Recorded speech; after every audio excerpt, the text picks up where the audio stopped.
अगुआ के बहिनी न पढ़ाई में तेज न पढ़ावई में तेज खाली सौ गो लइका हो आवई में तेज चला देखिए जौनपुर के डिग्री कॉलेज चला देखिए ताका तनी ताका देवलिया पे का लिखबा तनी ताका देवलिया पे का लिखबा तनी ताका शुक्रवार लिखबा शनिवार लिखबा प्रभु के बहिनियों के 70 भतार लिखबा तनी ताका देवलिया पे का लिखबा तनी ताका देवलिया में का लिखबा तनी ताका शुक्रवार लिखबा शनिवार लिखबा बहिनियों के 70 भतार लिखबा तनी ताका देवलिया में का लिखबा तनी ताका देवलिया पे का लिखबा तनी ताका शुक्रवार लिखबा शनिवार लिखबा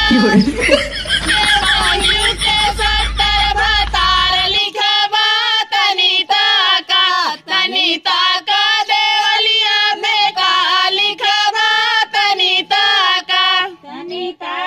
देवलिया पे का लिखबा तनी ताका चला देखिए जौनपुर के डिग्री कॉलेज चला देखिए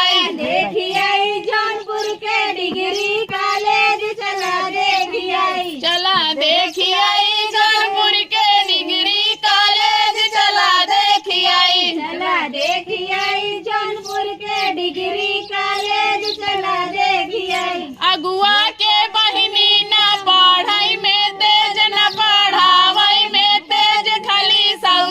गो लइका हो आवई में तेज चला देखिए जौनपुर के डिग्री कॉलेज चला देखिए जौनपुर के डिग्री कॉलेज चला देखिए अरे समधी के बहिनी न पढ़ाई में तेज न पढ़ावई में तेज खाली सौ गो लइका हो आवई में तेज चला देखिए जौनपुर के डिग्री कॉलेज चला देखिए जौनपुर के डिग्री कॉलेज चला